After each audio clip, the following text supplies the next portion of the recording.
Does your Menasor suck? What? What country you from? What ain't no country I ever heard of? They speak English and what? What? English, motherfucker! Do you speak it? Yes. Then you know what I'm saying. Yes. Does your Commander class Menasor suck? Yes. You know, I live in this world where I try to give Hasbro the benefit of the doubt sometimes. I really do. I think to myself, hey, every now and then they make a pretty solid figure.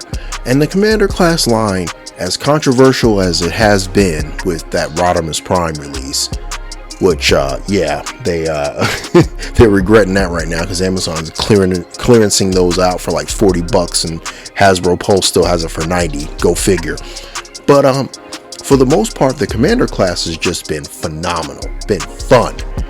And when they said that they were putting out a Commander class Motormaster to create a giant Menasor, I was all in. I was on board. I was ready to go.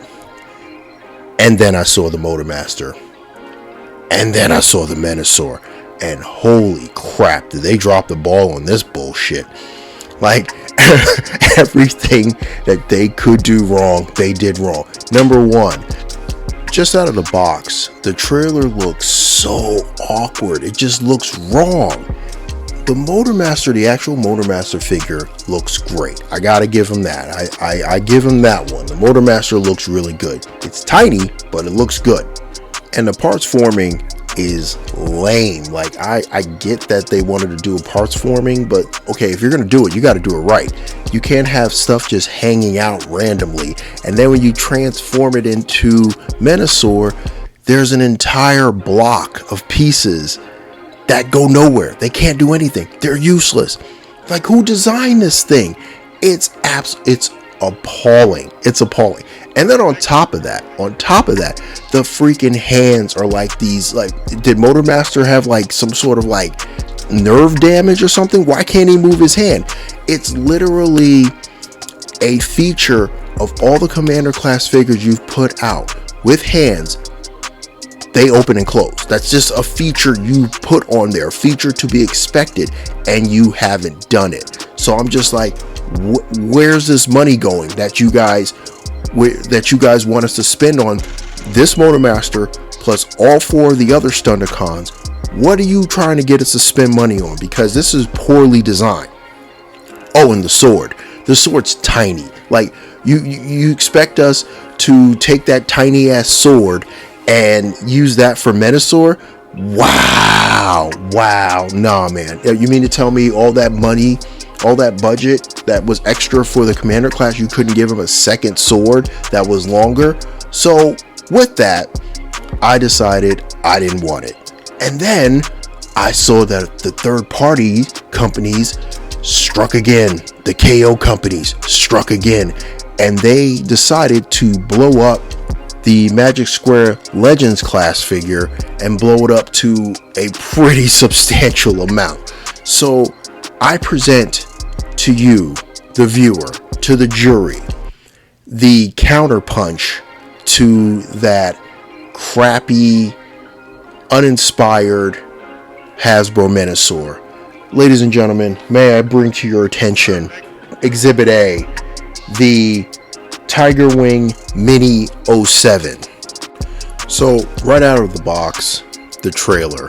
I mean, the trailer's bigger than most leader classes. Like, look at this thing. It doesn't necessarily tower over them, but man, if it's just not a big piece of beauty. I mean, I don't feel like this is going to turn yellow all of a sudden either. I don't feel like, unlike the Motormaster where people are getting them out the box with yellowing, this one came to me no yellow on the trailer. What a world. So I mean, for that alone, it's worth purchasing, and it's a pretty substantial chunk of plastic, and you never have to split anything off of it. The entire Menasor figure basically comes out of this one piece of plastic. No parts forming involved, ladies and gentlemen. Now, on to the stunticons. So essentially, all of these are pretty basic figures, but unlike the stunticons that come with Hasbro, the tires aren't just like plied on pieces, like just stuck on hooks or something like that. They actually put some effort into the actual wheels, which I'm sorry, I'm a huge fan of that.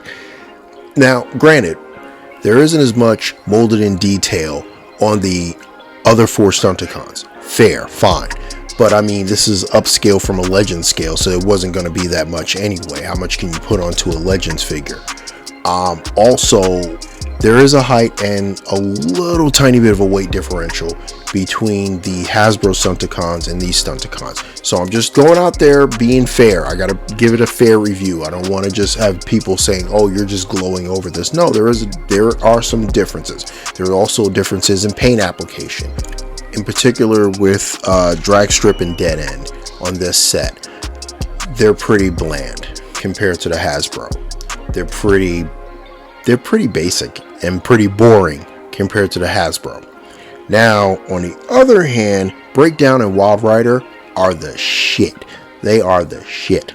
I mean, you can't do better with the paint applications. Like, everything just feels grander with them, and they have a much heavier feel to them, but they're also the leg bots, whereas the other 2 are the arm bots, and you're not expecting them to have a bunch of weight to them because you don't want to mess up the friction joints. But Motormaster is where the fun begins, really. Like, I mean, he is just fan-freaking-tastic. He poses like a champ, and lo and behold, he comes with his own sword. Wow, what a world. He actually comes with a tiny sword and gun that he does not have to share with the bigger robot. Well, there you go.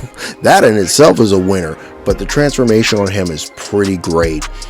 He feels great. He's just the standout figure overall out of the 5 stunticon figures. Now, there was a stress mark when I got this out of the package, when I got Motormaster out of the package. So full disclosure, once again, I'm not just going to be sitting there glowing over this thing. I'm going to point out the flaws as well.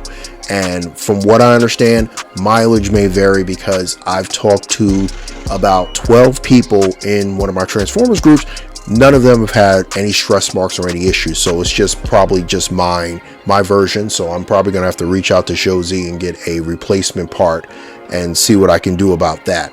But yeah, other than that, I mean, Motormaster is freaking phenomenal. He feels great. The paint's great. It's great. Just great figure. Now, posing for the 4 cars in the Stunticons basically is exactly the same. You got a wrist rotation, head is on a ball joint and can do a full 360. Your arms can do a 360 if they don't get caught up in the backpack, which will happen with drag strip. The legs do about a 90. You have a waist rotation. You can achieve the splits because the legs are on ball joints. I mean, toe, and they even have a toe pivot. You can't go wrong with it. It's pretty basic on the posing front, but overall for what you're getting, it's phenomenal. Now, other thing we have to talk about, this is very important, accessories, because as we all know, anybody who's followed this channel for a long time, Drunken Prime is an accessory whore. Like, I love me some accessories. I love me some options. And straight up, you get guns for each individual robot. You get a gun for Motormaster. You get a sword for Motormaster.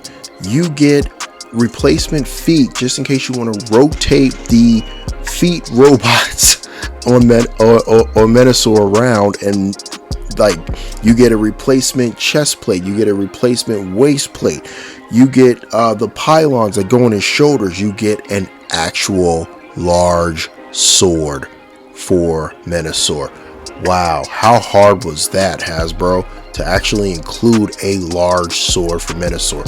I mean, Hasbro could have even done this. Here's an idea. Hasbro could have had the sword break up into 4 pieces for Menasor, 4 pieces, and have each one of the stunticons come with that piece. And then when you put it together, you have the large sword. Just an option that they could have thrown out there. This guy, I don't need that because he already comes with it. And the best part is the sword is basically as big as the trailer. Man, oh man, Hasbro, you dropped the ball on this one, bruh. Oh wait, did I mention he has swappable heads? He has swappable thigh portions that you could make him look show accurate, or you can make him look toy accurate. It's totally up to you.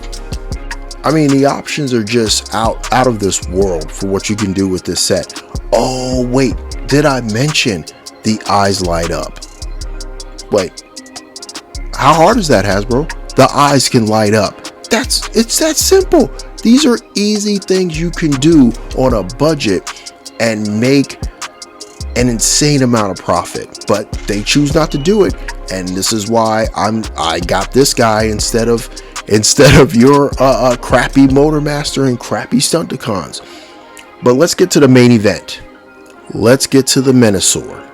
And oh boy, is this dude the main event. Man, oh man, look how clean this guy looks. I mean, can you beat it? You can't. You just can't beat it. And on top of that, articulated hands. I mean, that in alone to me is a sale right there. Articulated hands. His arms can rotate 360. Articulated fingers. His legs can do the full Van Damme. They can also do the full splits. Bend, 90-degree bend at the knees.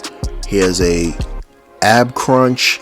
He has his head can do a full 360. He can look down. He can look up a little bit. I mean, yeah, he can do pretty much everything. Oh, and he has toe pivot. So yeah, he pretty much does anything you need for posing. I mean, but once again, gotta point out the flaws here. So number 1, dead end stays on this guy's arm. The bottom part, the back end of dead end stays on this guy's arm with basically spit and hope.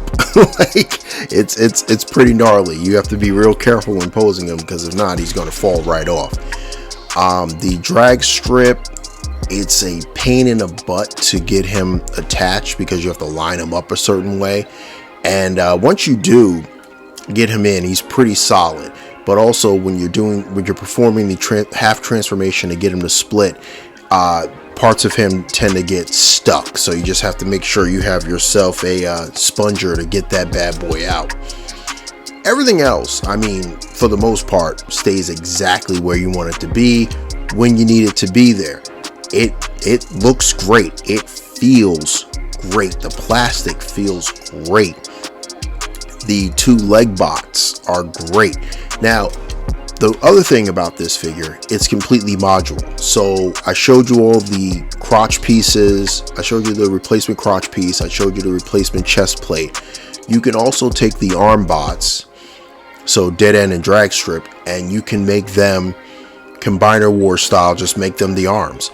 You have the option of just making them the arms. You also have the option of having them just flap off the arms. I mean, I don't particularly like that look, but you have the option of doing that. Just once again, options. There's so many options with this figure that you don't get with the Hasbro figure. Oh, and another thing, when you attach the bots to his legs, you don't have to worry about giant gaps that are forcing you to buy figures you don't want or need.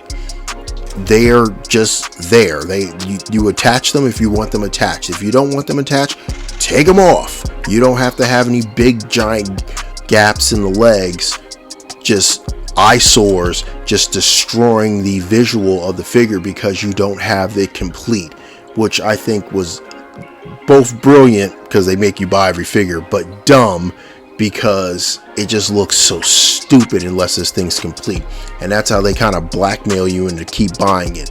And this one comes with everything you need. Literally everything you need. You don't need another Menasor.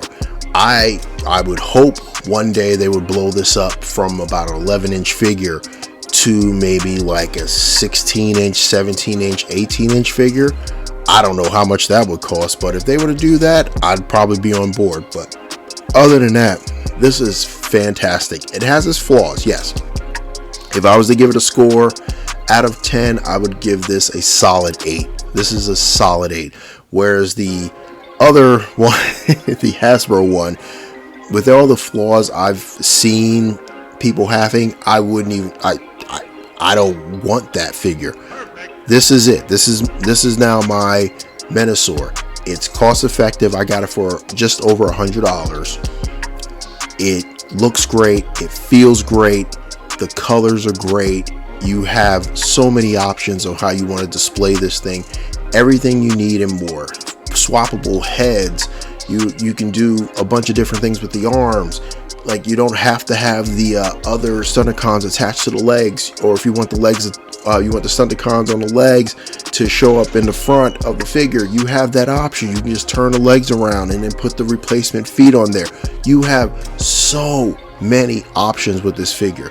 So if I were you and you were on the fence about the Hasbro figure, trust me, you're on the fence for a reason. Go get this figure. Get this one. If you're really hard up for Menasor and you don't want to pay like $500-600 for a masterpiece scale one that's just going to take up a whole bunch of space, if you don't have the space for it, this is your Menasor. This is it right here. It is fan-freaking-tastic. Definitely an 8. And the only reason I give it an 8 really is because of the minor QC issues and the fact that Dead End can't stay on the damn arm. Other than that, I mean, you can't beat this package for just over $100 on Show Z. So I don't know, whatever you want to do. If the Hasbro one will make you happy, you go get it. But honestly, apples to apples, there's no comparison in my mind. But yeah, with that, now's your turn. Let me know what you think. Are you on the fence about this figure? Are you on the fence about anything? Do you care about the stunticons? Do you think that that Hasbro one is worth it? Do you think the Hasbro one is not worth it? Are you skipping Menasor altogether because you honestly don't care? Do you have the masterpiece version of Menasor and this just is laughable to you? I don't know. Let me know what you think in the comments. Hit that like button, please, and make sure, if you haven't already, subscribe. And with that said, be safe, be good, and this is the Drunken Prime cracking open another beer and signing off.